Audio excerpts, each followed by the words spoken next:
Tip Tuesday, we're going over a ton of different movements with the gymnastic strength for strict muscle ups. So we have a lot of different components that we're going through.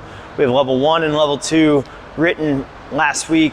We have it this week again. Level 3 is going to be introduced as far as the high rings go. Everything else right now in level 1 and 2, most of it is on the rig and on the rings. So we have lat pull downs. We want to activate our lats. We can either use these bands, or we have training bars set up with bands to create tension. So long arms, you want to curl your wrist down and then pull all the way through, controlling back up for your lat pull downs.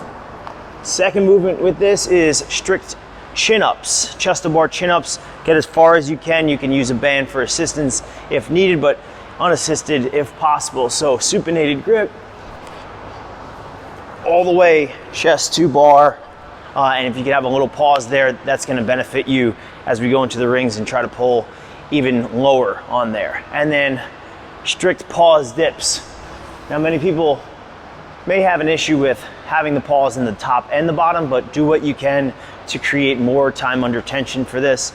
I'd ideally want to have the rings a little higher than this, but I'm going to demo multiple movements on it. So pause at the top, pause at the bottom, staying hollow. Just think of a 1/1000 count there. Those are level 1. As we go into level 2, we want to have a hollow body and a false grip. So ideally getting onto the high rings and adjusting yourself to hold a hollow body with a false grip. If you're not used to jumping onto the high rings, you can absolutely get into your false grip here and then create a hollow position in the bottom of a ring row and hold here, externally rotating. So you have those.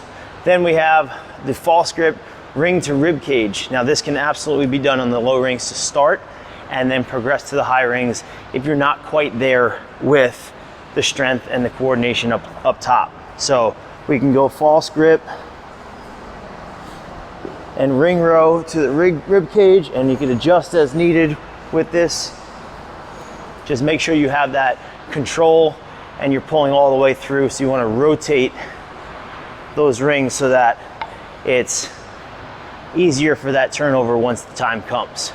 Tocks are next, so you're still in that false grip, and we can use a band, or we can do with our feet on the floor as that first progression. So the first progression, feet on the floor, and we're going to be under tension here, pulling in and then turning over. Once we're here, get right back to that starting position, under tension, elbows bent here. So you're working that transition, which is extremely challenging if you've never experienced it before.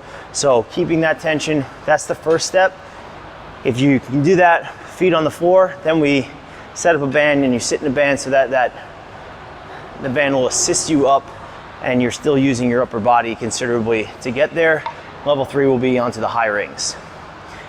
Tuck to invert is kind of in between 2 and 3, and it's just like these lat pull downs. We want to focus on pushing down on the bar with our lats, but staying controlled. So tuck the knees up and then push down, and those shins come to the bar, controlling back down there. What we want to avoid is that kip, and it's not a toes to bar. We really want to focus on engaging those lats because it comes in handy big time when we're on the high rings.